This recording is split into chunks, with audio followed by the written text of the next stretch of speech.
Reacher akhirnya berhadapan langsung dengan Julius, yang ternyata tidak lain adalah Francis Xavier Quinn. Tapi ada kejutan, Quinn tampaknya sama sekali tidak mengingat Reacher, berkat amnesia. Quinn mengungkapkan detail penting, Teresa masih hidup, tetapi dia ditahan sebagai bagian dari kesepakatan gelap. Penyamaran Reacher sepenuhnya terbongkar. Richard Beck mengetahui siapa dirinya yang sebenarnya setelah melihat Villanueva, seseorang yang ia kira sudah mati. Reacher akhirnya mengakui misinya sebagai agen yang menyamar, tetapi situasi justru semakin memburuk ketika Quinn mengetahui masa lalunya dengan unit investigasi khusus ke-110. Saat kekacauan terjadi, Reacher nyaris lolos dari anak buah Quinn, menghabisi 3 orang di hutan dengan keahlian tempur dan strategi yang mematikan. Namun, Quinn belum selesai. Dia menyandera Zachary dan Richard Beck, memaksa Richard untuk memainkan permainan mematikan Russian Roulette. Richard selamat, tetapi Zachary yang terguncang justru bersumpah setia kepada Quinn. Reacher dan Duffy terus melanjutkan penyelidikan mereka, mengikuti petunjuk ke Sweet Mary, di mana mereka menemukan bukti bahwa Teresa disekap di sebuah kapal. Mereka berhasil menangkap salah satu anak buah Quinn, Harley, dengan harapan bisa mendapatkan lebih banyak informasi tentang keberadaan Teresa.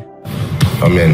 Dalam situasi yang canggung, Reacher dan Duffy berbagi ciuman singkat. Sementara itu, Quinn semakin terjerat dengan mafia Rusia, membuat konflik semakin memanas. Zachary Beck terjebak di tengah, dihadapkan pada dilema antara menyelamatkan ayahnya atau tunduk pada ancaman Quinn. Sekarang, setelah identitas Reacher terungkap, bahaya semakin besar bagi semua yang terlibat. Menjelang akhir episode, Reacher dan Duffy bersiap untuk terus mengejar Teresa, yang mengarah pada konfrontasi tak terelakkan dengan Quinn dan operasi ilegalnya. Situasi semakin kacau ketika Reacher ketahuan. Dia nyaris tidak selamat saat anak buah Quinn menghujani peluru ke arahnya, memaksanya melarikan diri dengan salah satu mobil Beck dan berakhir di dalam hutan, di mana ia menggunakan seluruh keahliannya untuk menghindari dan menghabisi para pengejarnya. Setelah berhasil meloloskan diri, dia bertemu kembali dengan Duffy. Tetapi ada masalah baru. Semua intel yang ia kumpulkan tentang operasi senjata Quinn kini tidak berguna. Quinn, yang sadar bahwa Reacher mengendus jejaknya, segera mengubah semua rencananya, membuat transaksi senjata besarnya semakin sulit diprediksi. Saat episode berakhir, Reacher memberitahu Duffy bahwa mereka akan menuju Los Angeles, menandai fase baru dalam penyelidikan mereka. Last chance.